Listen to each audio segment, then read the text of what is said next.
Hello, everybody, and welcome to Planet Sky FF, the world where everything revolves around £50,000. James, are you any closer to the 50 grand No. after the Harry Kane captaincy? I've No.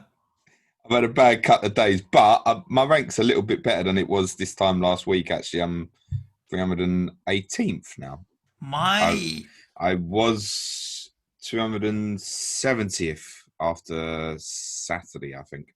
not bad. I have also had a bad few days. I've had three captaincy blanks in a row, James. So any hope of that July Manager of the Month console is now out of the window. I'm going to have to buy my own PS5, um, which I wasn't going to buy anyway. So yeah, unfortunately, it's not gone to plan for me in the last few days. Probably my own fault. I think I don't know actually. On Sunday, sorry, I picked Kevin De Bruyne over Van Dijk. I felt like Kevin De Bruyne was actually a safer option, but thinking about it in Sky, Van Dijk is the safer option. So I had a blank there. I didn't dive in on any Spurs on Monday because I already had Richarlison in my squad. Blank there. And the last lingering game of Troy Deeney yesterday, blank. The safe option was Van Dijk or Trent. I mean, I went for Trent Yeah. because I just thought playing against Villa, do you know what? There might be an attacking return to go in there with it, and they both hit passing tiers. Actually, the reason I think Trent hit passing tiers as well as Van Dijk was once Liverpool scored, Trent didn't go forward because they were so worried about Villa on the counter attack. We kind of explained the way Villa played on our main podcast on Monday. So I went for Trent on the Sunday. Last Wednesday, I went for Siunku. He had a bit of passing to it. Was all right. I went for Kane on the Thursday, which, look, he got the late goal. But essentially, all his points did was cancel out the fact I had to halve my Kevin De Bruyne points because originally that's what I would have captained, right? So, but he didn't Yeah, turn out sure. too badly. Saturday, I had Bruno, which obviously went really well. Sunday, I had Trent. Monday, I had Kane. Yesterday, Ismail Sarr. Brilliant. The fucking guy. He's done nothing for fucking ever. mm. I think he's an all right player, but I just don't believe in Watford. I mean, they won yesterday, right? So from my maths now, if we beat Norwich, West Ham, that is on Sunday, Norwich are relegated. I I think they're mean, 10 points off oh, now. Norwich are finished now, mate. They are finished, but actually mathematically, if we beat them, we'll relegate them on Sunday. I don't know if that's a good thing or a bad thing from the point of view of how they'll come out and play against West Ham. I don't think it'll be any different, mate. They've been pissing it up the fucking wall. They got a good start yesterday as well. Mm, Listen, Norwich is another conversation for another podcast. I think it's not really appropriate on this one because they're only potential Sky assets injured for the rest of the season, which is Cantwell. So just forget about it.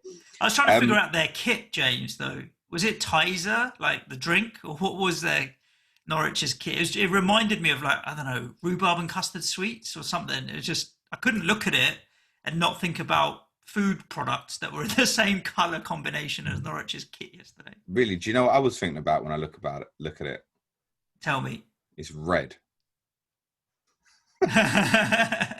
It's not wasn't I definitely didn't watch, and I watched the Norwich Watford game yesterday, Yeah, mainly to keep a strong eye on Ismail Sarr actually, yeah. and see if the bastard is worth keeping or not. Because I've had a bit of a change of heart overnight, and I haven't fully decided yet what I'm doing, but I might sell him today.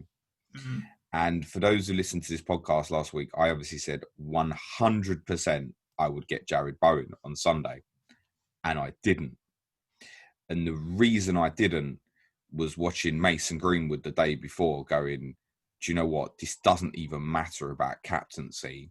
I need to get a job done here. The guy's Mm. 6.2 million. He ain't going to be 6.2 million in 4 months. I need to get him in because Yeah, he's locked it as first choice now. It doesn't mean he won't get rotated. I know that. yeah. But he's Or he'll locked in. come off at 60 And minutes or whatever, but and I'm he'll still also get minutes. I'm never going to captain him over Bruno, right? So at the moment, he's in a position where he's the same price as Siunku, and Hmm. he's going to offer me great value. I mean, I know Leicester ain't doing well at the moment, but Siunku still got passing tier again last night. And I know that was heavily influenced a little bit by the red card towards the end of the game as well. and the fact that Arsenal went ahead quite early. Somebody was asking me on DM yesterday, forgive me, I can't remember, it was asked me to go Syunku or Sarr for captain. I said I'd go Sarr because I think with Syunku, you're only going to hit the passing tier if they concede early. You ain't going to hit both. Yeah. It's exactly what happened. What, of course, I forgot in my head is that Ismaila Sarr hasn't fucking returned since the Liverpool game. And it's also now got me thinking today about scrapping Sarr, and then I've got no coverage for that game next Friday. And I think this opens quite a good debate. So I'm thinking of going Ismaila Sarr to Phil Foden today and Adama Traore to Mason Greenwood tomorrow. There is no way when I list those two transfers, that is not a massive improvement in my squad.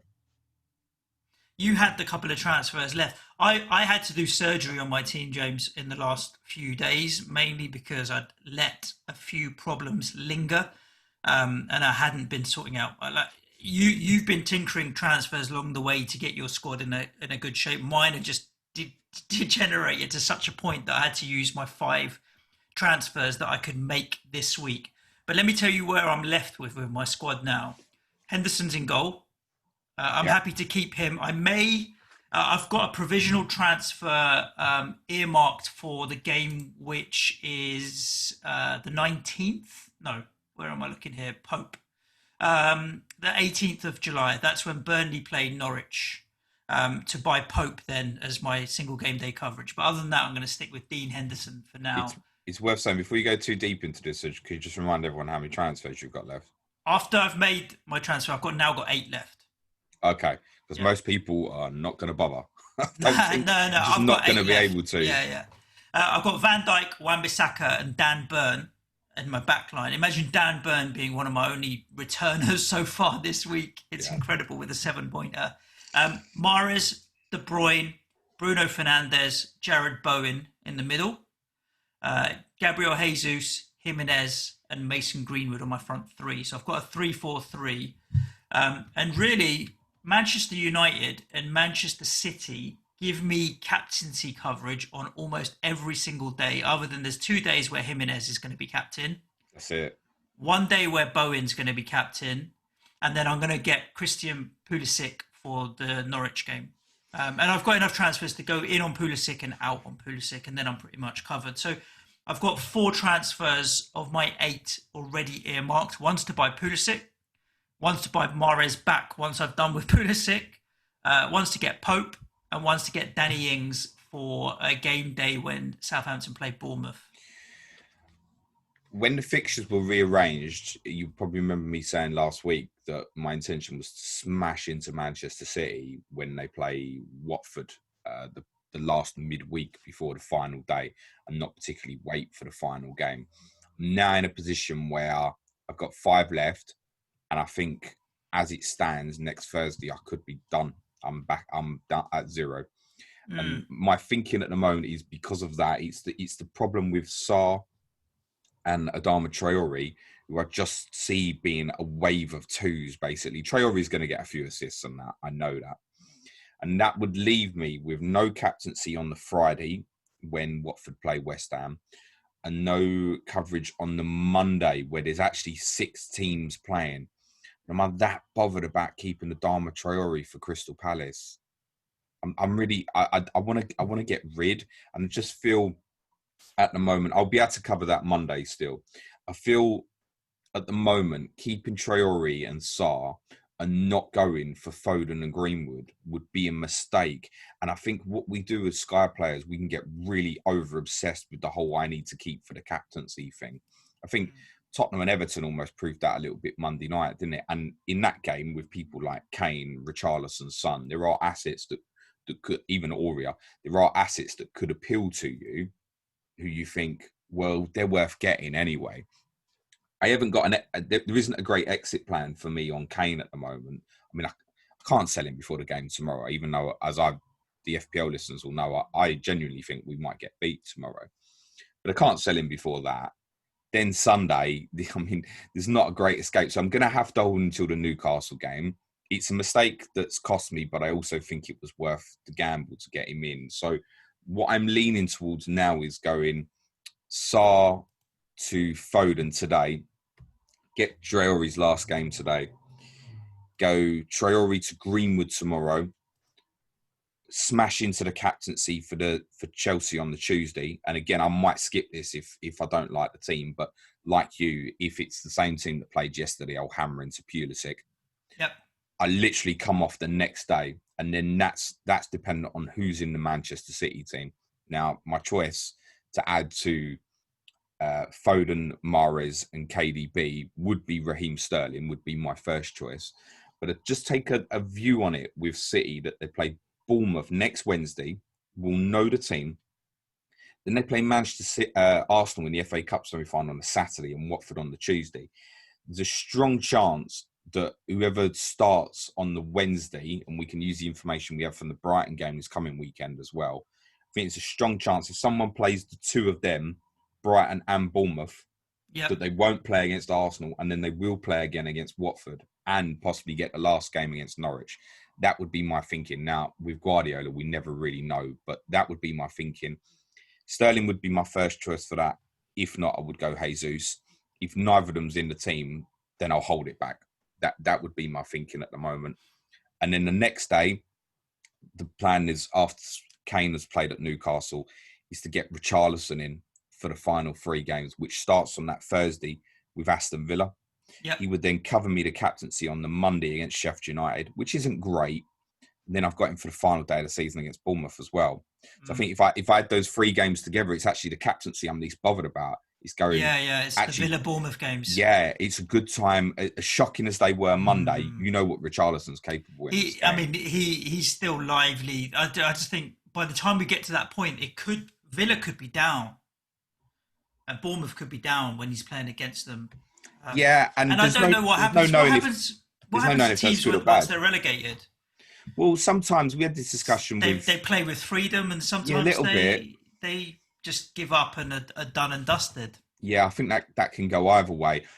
We discussed this a little bit with FPL Badger on Clash of Correspondence yesterday about Norwich. Like, could they be a bit freer once they're relegated?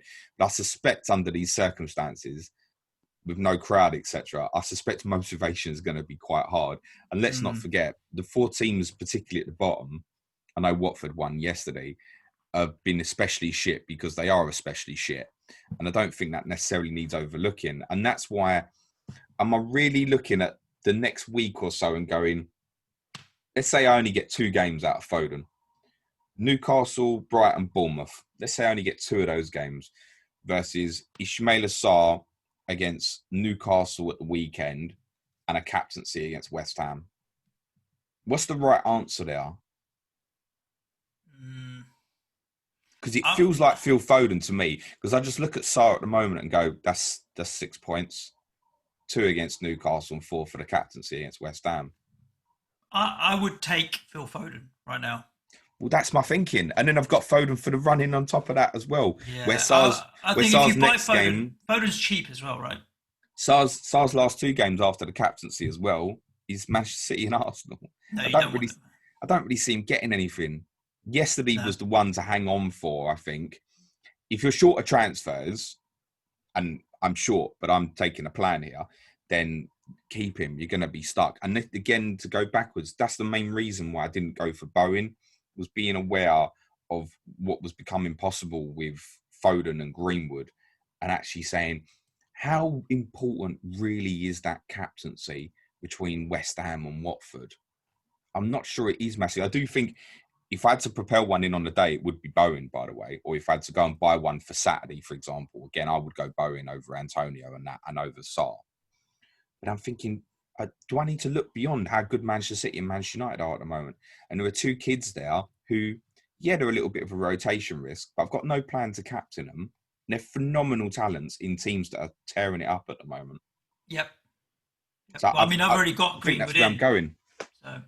The problem with that, of course, is on that strategy that I've just outlined, is I'm done transfers next Thursday, and that was never part of my strategy. But I'm just going to be completely hammered in to City and Manchester United. I'm going to have 3 United, 4 City, and as you said, they basically cover the captaincy. I'll have Pope for the Saturday against Burnley. You can say I'm lucky with that, but I suffered the Manchester City game and then got lucky with the bits in between. I'm happy to go with Syunku against Spurs on the Sunday, the final Sunday before match day 37, because Syunku's absolutely nailed to hit past tier in that match against us. Yep. Certainty, by the way, in terms of the way we'll sit off. So I'm quite happy to go with that. Then I've got Richarlison the Monday, and then it finishes with 4 City, 3 United, and I'll keep Wan-Bissaka. The sacrifice, by the way, I should cover, to getting Sterling next Wednesday if I go that way. It's a choice between Trent and Van Dijk, and actually, I would dump Van Dijk at the moment. Is my feeling on that? Just think in terms of the games they've got, being Arsenal, Chelsea, and Newcastle. Particularly that Arsenal game feels like quite a good one to dump Van Dijk actually, and I think just in the final 3 games, Trent might outscore him with the attacking returns. That's all.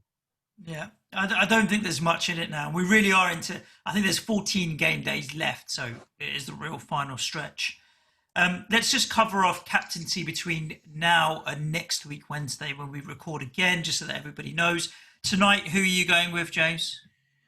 KDB, absolute certainty. I'm sure he'll be in the team. We obviously get the benefit of that team. If he's not in the team, the fullback is Mahrez. I'm going Mahrez actually over Yeah. KDB, assuming again exactly the same thing you said. If Mahrez is not in the team, I'm going to go KDB just for something a little bit different. James, I've got Mahrez, and I feel I fancy being a little bit different. So Mahrez over KDB. If neither are in the team, then the Liverpool defensive guys are the fullback. Then I'll go to Jesus, and if he's not in the team, then I'll pick a Newcastle asset, because a Man City team without Mahrez and KDB and Jesus is probably 0% chance. Yeah. Let's be fair. Tomorrow, Bruno. I might still go Kane, considering it's Bournemouth. Well, I'm sticking with Bruno Fernandes. I just think I've taken that strategy. I should go for Kane tomorrow, but I wouldn't advise anybody else to do that. By the way, no. Friday. I'm not advising anyone to go and buy Harry Kane. By the way, Bruno will cover you fine. Yeah, I'm guaranteeing you a captaincy blank on Friday, James. Yeah, because there's no games. Correct, indeed. But I mean, I'll be maintaining my streak if that carries on. On the Saturday, are you going to go with City attacking against Brighton, or are you going to play it safe with Burnley at home for Liverpool, or are you going completely different? Well, I expect De Bruyne and Mahrez to both start tonight, which then for me would put enough doubt into Saturday to make me just sit back and go on to Liverpool. And I think Van Dijk, if Trent plays tonight as well, Van Dijk will be the safer play. Particularly with Burnley, you can see him racking up the passing tier. Probably by the hour mark. So depending on the City team later, I'll probably go safe with Van Dijk on Saturday. Yeah, Van Dijk's my captain on Saturday as it stands at the moment. On the Sunday, are you going to stick with Harry Kane against Arsenal? It depends how I feel after tomorrow. I may just revert to Syunku against Bournemouth. I still own Raul Jimenez, so I'm going to be captaining Jimenez at home to Everton on Sunday. And on the Monday night, back to Manchester United again. Bruno? No, I was thinking of selling him. Yeah, yeah, obviously Bruno, yeah. Impossible not to, isn't it? And then the Tuesday night, assuming Christian Pulisic plays, Pulisic. Yeah, I mean, there's a bit of regret in... actually, no, there's not really any regret because it's my plan is to come with one of the 2 Liverpool defensive to get something in, and there isn't a great gain on it. So... The philosophy I've taken is rather than going in perhaps yesterday where you had the benefit of the team, I think there's a strong possibility that the big hitters don't play against Norwich. The reason for that being is they've obviously got a game at the weekend as well against Sheffield United, which I think they'll want to go with the stronger team. So the likes of Pulisic, Willian and that will play again. Then they've got Norwich, where I think a few, as you've seen, have been taking advantage of the potential rotation against them. And you can't forget they've got a massive FA Cup semi-final against Manchester United. Now, they do have a 5-day break before Manchester United. But then after United, they've got 3 days till Liverpool. So you feel like they're going to want to pick their strongest side in the 2 of them. If there's to be a break for the players, it's probably the Norwich game. And it would have hacked me off too badly to get in Pulisic at that value and him not to play against Norwich. So I'm waiting on the team. I think in order of preference, I would go Pulisic, Willian, Giroud. If none of them three are starting, Abraham, I probably wouldn't bother. Barkley, I think if I'm in that situation where none of those three, Mount. do you trust them, mate? Quite easily come off after like 55 minutes or so. Yeah, With the amount of maybe. attacking midfield options they've got. And that's why Mount was the easiest one to go to at comfortable value, and I let it go. Mm. Um, The so reality is they're not safe in that fourth spot at the moment. anyway, So either way, a decision can be made on the day. I would preference, if you're taking that strategy on the day, my preference would be Pulisic, then Willian, then Giroud, then yes, Abraham. Now, we know one of Abraham, Giroud is going to play, but then I might get there on the day and just decide that Abraham and Giroud are not worth it necessarily once I see that Chelsea team. Then if I don't make that transfer, it's just one more Manchester City guy I can get in the following week. It's costing me 2 transfers to get them in, right? Yep. In fact, if I don't get one of them at all, I can make 2 further transfers. And that's what I need to weigh up. Would I be that fearful of the haul? Whoever I get in for that game is costing me 2 transfers. They've got to bang. And therefore, once I get there and I see the team, I just might not do it. We shall see. Should we answer a few of the questions that we've had on Twitter, James? Hi. Okay, let's start with FPL Wilson. I don't know if we can answer this one, James, but we'll try. I don't know if it has an answer. I have 5 transfers left, and I'm looking at pushing inside the top 100k. I haven't played Sky much this season. When to use transfers, in which gaming, and which players are essential for Sky? If you're talking about top 100k, is it a case that that's like being in the top 5 million in regular FPL? So just let it be. Unfortunately, yes. Save your time, make a cup of tea, have a beer. Yeah, because 100k is not really where it's at. Have some in this fun game. with it. What? It was a question from FPL Wilson. FPL Wilson, yeah. What we learned FPL Wilson, and we laughed at first, was when people were telling us like good rank is top 100 and stuff. We fell off the chair laughing. But I mean, what's your rank now, Suj? 20k or something stupid. What? Still, like even with them transfers? Yeah. Wow. I've missed my captaincy a ton, mate, in the recent weeks. So the week before was staggering, wasn't it? Where everybody, all the key players hit, wasn't it? It was like Ings on the Sunday. Yeah. Then it was a Bruno day, a KDB I didn't own day. Ings, so Nick Pope on the Monday as well, wasn't it? It was like all the popular ones. So. All the popular ones from Saturday to Wednesday. I've not known a 5-day period like that all season where the clear favoured choice banged. I think even all the way up to KDB on the Thursday, wasn't it? It was a crazy game week and the scores were high. There were people comfortably pushing over 200. I saw in a few teams. Have fun with it, FPL Wilson. That's the best advice I can give you. Rob Pick, for people who have all captain days covered, what's the best way to use the remaining handful of transfers? In his case, he's got 4. Who are the players to aggressively target? For me, it depends what you're trying to facilitate, right? But I think most of us will be sitting in there at the moment with a Sarr or a Traore, for example. And I really think the upside of Foden and Greenwood, for example, is worth it. Yeah, really do. Jared Bowen's not a bad shout if you think West Ham need to. No, I think it's fine, and I think particularly if you take what I've said about going on the day with the Tuesday game, with the Chelsea game, you can make the decision on the team, and I think you can do that with the West Ham Watford game as well. Get there, see how you feel, and make that decision. The one benefit you have got if you decide you want to go to Sarr or Bowen or Antonio or whatever is, at that point, you are going to have an extra game over many, many other teams, right? Those 2 teams are going to have 3 games remaining. That moving of that game from the Tuesday to the Friday, which we didn't expect, has completely buggered me. But it might actually do me a massive favour, because if it was on the Tuesday, I definitely would not be selling Ismaila Sarr now and looking at Foden. So it might turn out to be a blessing that it's worked that way. I would favour Bowen. If you've got Bowen already, definitely keep. I mean, I've got Norwich on Saturday, right? Burnley tonight. They're two decent games. There's a little bit. There's a different feeling about Bowen to what there is towards Ismaila Sarr. Ismaila Sarr, all you need to do is go and get him up on the app and look at his returns since the Liverpool game, and all you will see is 2-2-2-2-2-2-2. Like there's nothing there. Bowen is at least capable of hitting shot and tackle tiers as well. Whereas Ismaila Sarr is not going to get you any tiers. He has to get attacking returns. Where Bowen will probably average 5 points over those next 3 games. Ismaila Sarr, I think, will score 6. We have a question. Oh, it's gone off my screen. Pete, perfect Pete, @_perfect Pete. Kane or Bruno for captain on Thursday? Oh, please answer that. Bruno. We've got FPL Drew, the Athletic FPL. How are we doing, Drew? Top things you've learnt this year. I think this is one recently. Is that over? I've tried to cover every captaincy day for the whole season. I'm not sure if I've missed any days. If I have, I've missed maybe 1 or 2 at the most. And I think you can get blinded by it.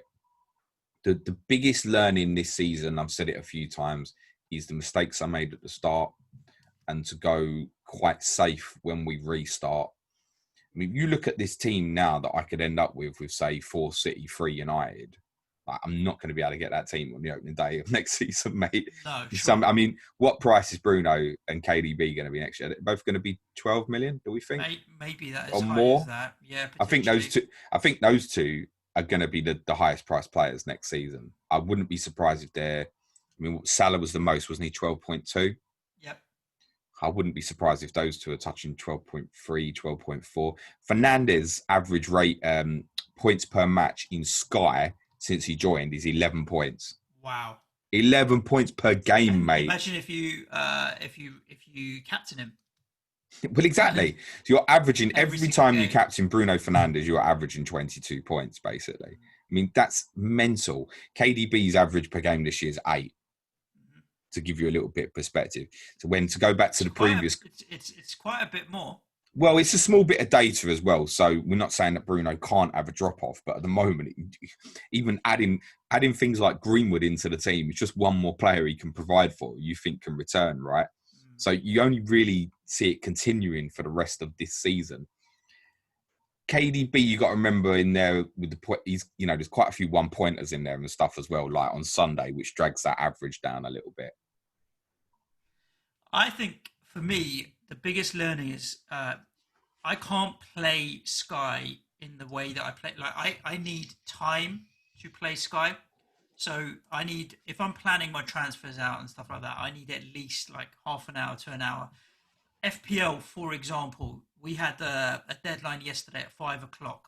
I started looking, I knew roughly what direction I wanted to go in, but I didn't know exactly. Within half an hour, I figured out what move I wanted to make, weighed it up logically, and I'd made my transfers.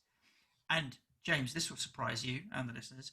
Aaron Cresswell is in my FPL team. That was a decision I could have made. Is in my FPL squad, I should say. That was a decision I made within half an hour or 45 minutes. I could never do that with Sky because you have to be so much more forward thinking and forward planning. So do you think you need more time, mate? No, honestly, it worked out as I looked at it. Put it this way: had I not bought Aaron Cresswell, I would have sold Christian Pulisic for Jared Bowen, and Pulisic gave me a 9-pointer yesterday. So having Aaron Cresswell is already it's fine, and he literally is going to play one game for me, which is Norwich on Saturday, and then he's going to sit third on my bench for the rest of the season. So. Oh, Pookie Power's going to come and get you on Saturday, I think. If he does, he does. It is what it is. Let's look at another question. Hornet at SkyFF_Hornet. Could Foden outscore all the single game day captaincies that I won't have? Those fixtures look really unappealing, bar the Chelsea Norwich game. It's what we've discussed, isn't it? It exactly is, isn't it? So there we go. I mean, the two of them as well. I mean, what price are they going to be next year? You can start now and put another 3 million on both of them, I think. Just to start. Mark Dorney asks, Aubameyang to Sterling or Vardy for the rest of the season? Now, Vardy scored a few. He's popping his head back up again. But with the fixtures, you'd probably say Sterling. But Vardy's the best captaincy choice Sunday, and that's what will be itching on people now. I think people won't be on because you've got that massive gap between the Arsenal game last night and the Bournemouth game Sunday, where, I mean, for example, if you did have Jamie Vardy today, you should seriously have a strong look at trying to get 2 games out of a City Liverpool player if you've got the sort of transfers that Suja's got left. I know many of you are down to sort of 1 and 2 and stuff, and you're just going to have to leave things and wait for the right opportunity. But he's the best captaincy choice on somebody playing Bournemouth, isn't he now? Yeah, he certainly And is. that'll tempt people. My take on Vardy would be to look at their fixtures. Okay, great. So it's Bournemouth on Sunday. Sheffield United, Tottenham, Manchester United doesn't particularly fill me with something. And I think if you're going, you're staying on Jamie Vardy, I think. Yeah. With them playing Sunday, Thursday, Sunday, you're going to find it tough to come away unless you've got the same sort of strategy that I'm thinking with say, Pulisic for next Tuesday at the moment, that he's literally going to be in and out. It's going to cost you 2 transfers. You're going to have the transfers spare to do it. Jamie Vardy would not be part of my plan at the moment. I would certainly be of the opinion that Siyunchu will cover him off. We've got another question from Amra Batman. Joe, how we doing? He's got to choose between Foden or Greenwood. Greenwood's probably more nailed to start, but Foden gives you backup coverage as captaincy if KDB is benched. Which is the more valuable for you, James? If I could only pick one, I mean, I was absolutely certain I was going for Greenwood. So if I was only going for one, I would go for Greenwood. It's credible value. In hindsight, it's remarkable we never really spoke about it too much 10 days ago or so. Yeah. I suppose at that point, we didn't know how likely he was to stay. It was the game at the weekend against Bournemouth that was like, okay, it wasn't a one-hit wonder. He is legit. Well, we've been looking at the value of, say, Abraham at 8.3, and we know he won't be that price next year, even though he's probably not going to be first choice. He ain't going to be 8.3 million. Yeah. And saying, look, what amazing values is. Suddenly we've been given a gift of a 6.2 million forward in a Manchester United team that's going mental. I think we really need to overlook it. And it's not like it's suddenly walking into bad, is it? Villa, Southampton, Crystal Palace is the next 3 games. I just feel like it's got to be done. I've lost enough already. And I think his ownership after the Bournemouth game in the top 1,000, I'll check this out, but I think it was only about 1,000. Most people can't get to him. Because the thing is, even if you've got 2 or 3 transfers left, you think, okay, right, so get him in. What are you going to do with the rest of the money? So, yeah, it could take you from an Ismaila Sarr to Christian Pulisic, for example, or get you that extra Manchester City player. But if people have only got that, say, 1 transfer left, I don't think they're getting Mason Greenwood in, mate. No. And the last question of the show, James, goes to our friend Benny Blanco. Are there any other West Ham options outside of Bowen and Antonio? He's 0.1 million short of being able to move from Sarr to Bowen. I need cover for the West Ham versus Watford single day fixture, so may just end up holding on to Sarr. I think your answer is maybe no one. That's the way I'm leaning. Just Yeah, I mean, we've kind of already covered that off, but I'm beginning to think the only person for me I'd be considering is Bowen. I really praised him last week, and I described him as Richarlison light. And ironically, I'm probably going to end up buying Richarlison the day before West Ham play Watford. So make of that what you will. Greenwood's ownership in the top 1,000 currently is 2.5%. Phil Foden's is 14.7%. Wow. Okay. There we go. That gives you a rundown on Sky Fantasy Football as we get down into the last 14 game days. Where do you want to finish, James? You're 317, did you say? 317?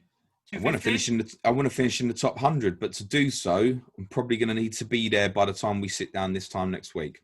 So let's have a look. And that fingers crossed. That probably means Harry Kane going mad, and I don't think it'll happen. Do you want to give everybody a rundown of what they've got left the rest of this week in terms of content coming out? Yeah, so tomorrow, main podcast is going to be on Wigan Athletic, bit of a Planet FPL special. We're going to be looking at the problems there with them going into administration. I know Sujil on top of the research of the finance and stuff. If you enjoyed Yeah, the it's interesting to look at to look at Wigan, and also not just Wigan, but the state of the championship from a yeah. financial point of view. Because Wigan, I think, in this situation is literally just a an example of how many other clubs are in a similar situation. Friday, we'll do the review for FPL of all the game week 34 games on Patreon. I have my Ask James stream today for patrons. Tomorrow, we have a 8 quiz on Liverpool. Friday, we'll do our preview for game week 35 for patrons. There we go. Guys, if you do want to join up to our Patreon, then you can head over to patreon.com/Planet FPL and join the 160 people that are already in our Slack channel chatting FPL, chatting Sky Fantasy Football, chatting about Champman and everything else that goes with it. A real great bunch of lads and lasses in there just chatting away. So do that if you fancy some more content from us. Other than that, subscribe wherever you're listening to your podcast: iTunes, SoundCloud, Stitcher, Spotify, and so on. That's it, James. Everybody stay safe. Thanks for tuning in. Ciao for now. Good luck, Sky players. Cue music, man, child.